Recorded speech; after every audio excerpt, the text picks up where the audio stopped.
good morning students. Today we will be studying another topic of English language. It is chapter number 23, that is writing a story and a dialogue. Okay, children, in this chapter we will be learning how to frame a story out of the points provided to us and how in a story we can make dialogues, how can we create and frame dialogues, what are the points to remember, what are the points to be kept in mind. So let's start the chapter, the explanation. Okay, so in your previous class you've already done story writing. Okay, now in each class, children, you are going to do it more specifically, more formally. Okay, so in book 4 you have learned how to develop some given points or a given outline into a story. Alternatively, you may also be given a title or a sentence or sentences with which the story has to begin or end. This is done to suggest to you what the story should be about. Suppose, for example, you are given an opening line like this: "A flash of lightning lit up the dark sky. Looking up, they saw." In this paragraph, children, they are trying to tell us that we can frame a story, we can write a story with the help of an outline given. Outline is basically, children, some given points. Some points will be provided to us, maybe a few sentences will be given to us. Reading those sentences, based on those sentences, we have to, create a story. Okay? Similarly, sometimes we are given an outline, children, sometimes we are given a title. A title is a heading, just a topic given, and you have to write a story on it. Okay, sometimes, children, we are given an outline, sometimes we are given a title, and sometimes we are provided a sentence or sentences.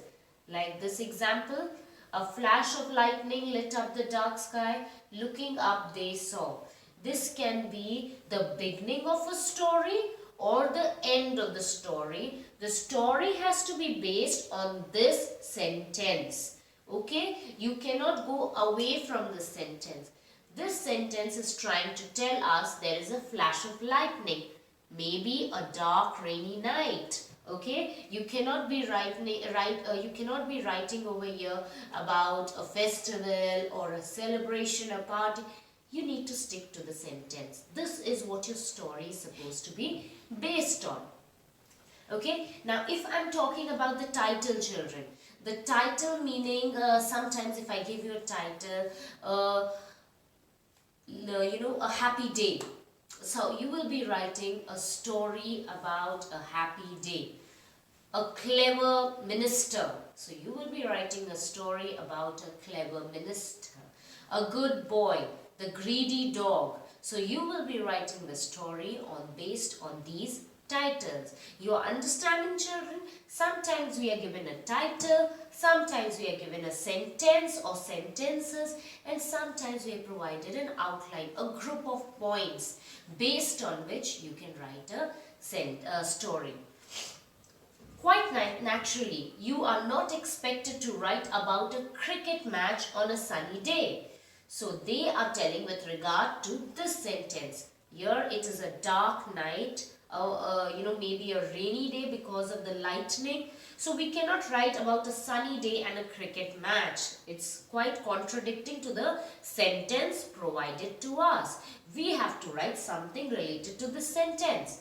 You must follow the given line very, very strictly. You have to follow the line given, and you can make as many points related to the point provided.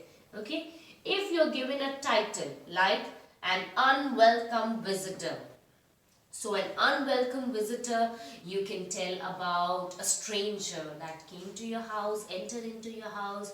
You can tell about some very, very far friends or relatives who are you are not very comfortable with have suddenly come to visit you and are really bothering you, especially at this time of COVID, when you want to do social distancing. Sometimes if some unwelcome guests come to your house, you'll be very uncomfortable, right children? So you have to stick to the topic. The story that you choose to write must be vitally related to the title given. Very, very importantly related to the title, to the sentence, to the outline. Okay? So the story, we can give you an outline, we can give you a sentence or two, we can give you a title. You have to stick to it and frame your story. Okay, children? You need to follow a few simple rules when writing such a story. Now, when you're writing a story, children, certain points to remember so that we form an excellent story. Okay? Which are the points? The given title or sentences should make you think of an appropriate plot. Most important, children, the plot. What is a plot, children? A plot is basically, children, the storyline. What is the story based on? What are the scenes and the events inside it? The entire, the entire storyline or the entire script, whatever you may call it, the entire, events that are based in the plot, all are called plot. The most important part of your story is the plot. First, get the plot very clear in your mind. Then develop it into a logical manner. The story must have an interesting conclusion. Unless you're clear about your plot, you will tend to meander and ramble and confuse yourself. An unsatisfactory plot results in a boring story. So out of this paragraph, what we can, we can conclude is plot. The story should have very, very interesting, scene or events in it. And the conclusion has to be very, very interesting, children. Otherwise your story will be lost, your story will be very boring, you'll be getting confused. Okay, so first of all, when your plot is ready, when your script in your mind is clear, arrange it in points. What will happen first? Which event will happen second? What will happen third? What will happen fourth? What will happen fifth? And your story will be falling in a logical manner, in a very neat and clean manner without any confusion. You have read so many stories, children. Right from the time we have been small, our parents have told us stories. We have listened to stories in your English and Hindi literature. We've read so many story books, children. You must have seen. If the conclusion is not interesting, you feel sad. What is the story? Right? So your conclusion has to be very, very apt, very, very interesting. Okay, children? So keep your plot in mind, arrange it in a logical manner and have an excellent conclusion. Once your plot is clear, it will be easy to give your story a title if a title is not already given. Suppose I have given you an outline of points. Suppose I have given you a sentence or sentences to frame your story. Then you are supposed to have a title. You need to make a title. If I have already given you a title, an unwelcome guest, you don't need to write the title again. You will just frame the story. But if I have given you a flash of lightning in the sky, okay, after that you need to frame the story on it and you need to make a title. You can make a flash of lightning in the sky, ... You can make any title out of it. A scary night, the most memorable night, or a strange day. Anything out like that, children. You need to make an interesting title so that when I or anyone else looks at the title of your story, they will say, wow, what a beautiful title. I should be reading this story.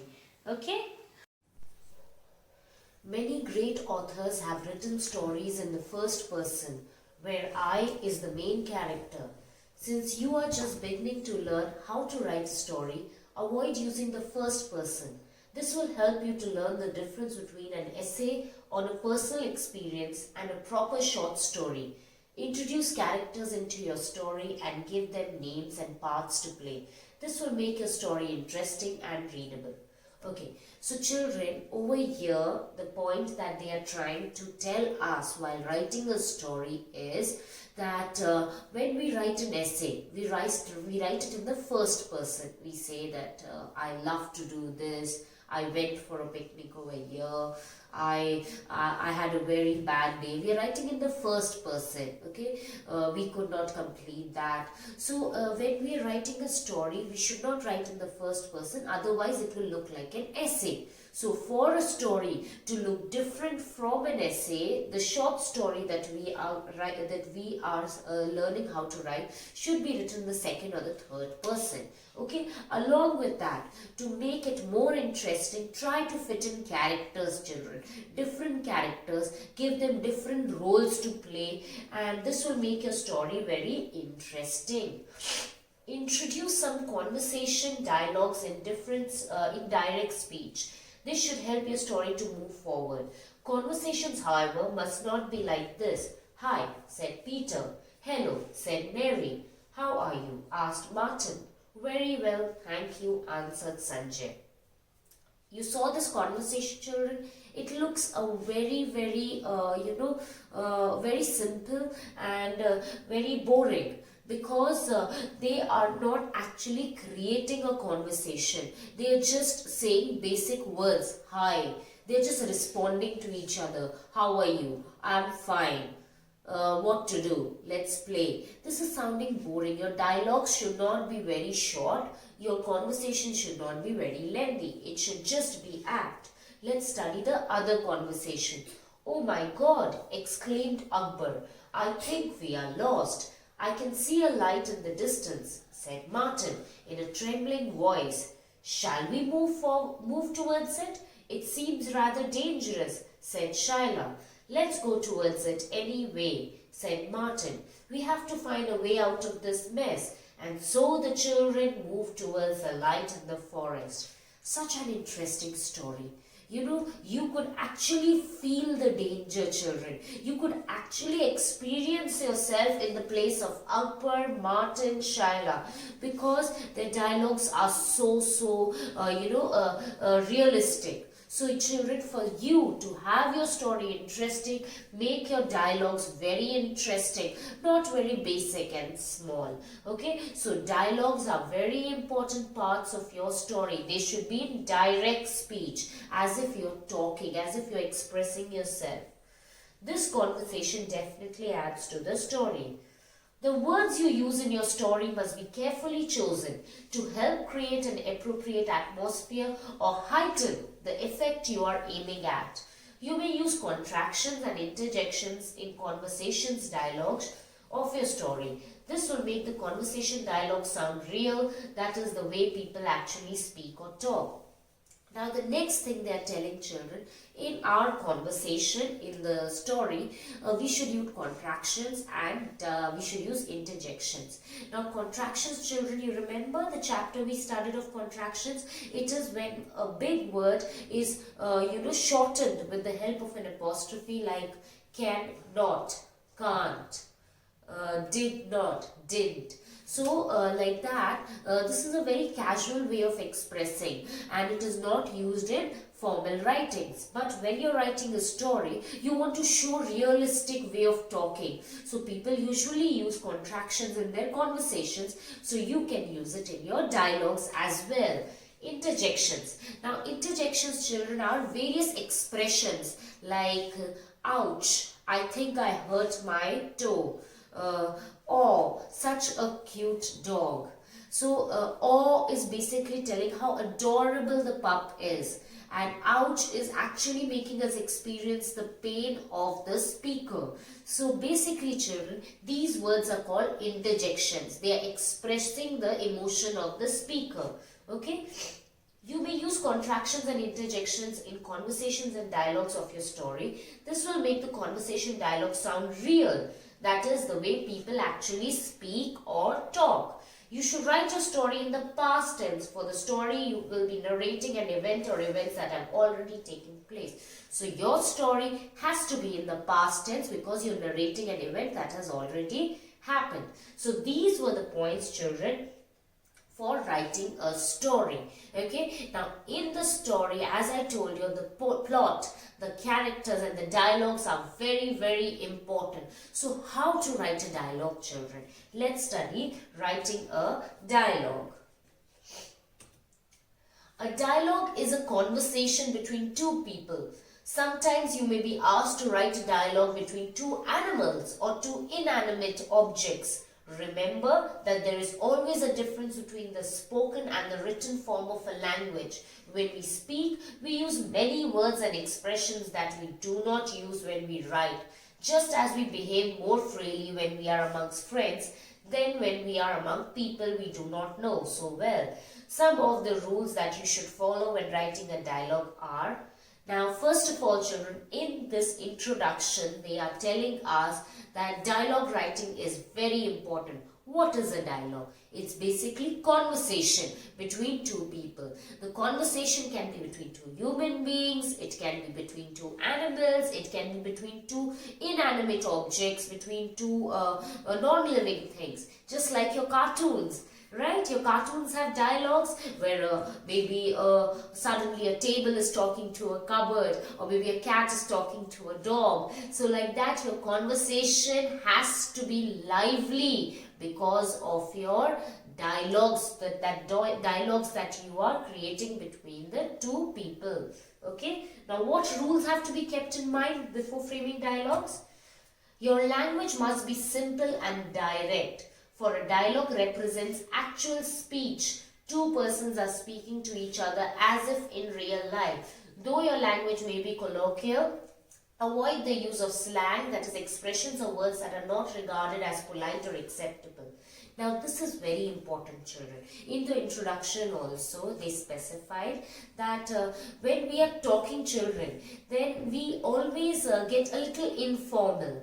We get a little casual. We use slang language, which is not proper English language. Okay, so these slang words, these words which are not very polite or acceptable, which can be a little like a curse. Like a curse or some words which are not polite in using, in writing, we cannot use. These are called colloquial language. Now, colloquial language is an informal way of addressing someone, which can be very rude, which can be informal. So we cannot use that. Okay, we have to be good in our story writing. Our language should be polite. Our language should be very realistic. At the same time, we should not use expressions which cannot be acceptable in our writing, in our talking, in our conversation.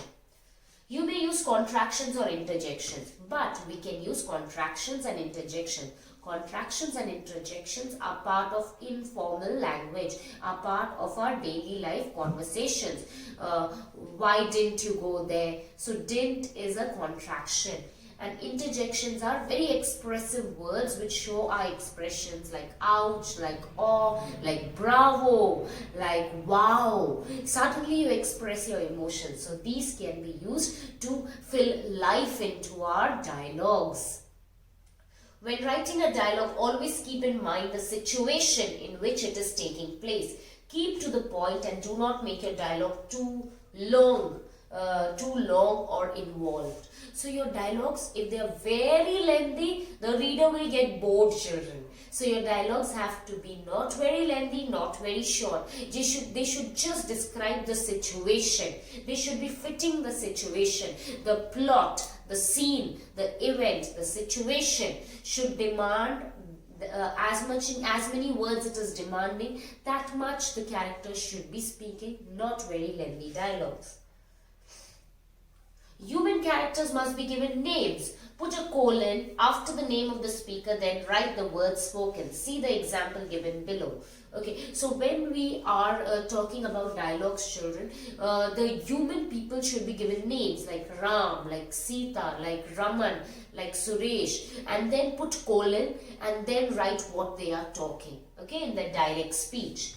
Since there are two speakers, make sure that each speaker gets a fair share of words to speak. The conversation must not be one-sided, that is, one speaker should not be made to merely listen to the other. Sometimes when we are writing a story, children, our dialogues are only for one character and the other character is just a listener. That is not the right thing, children.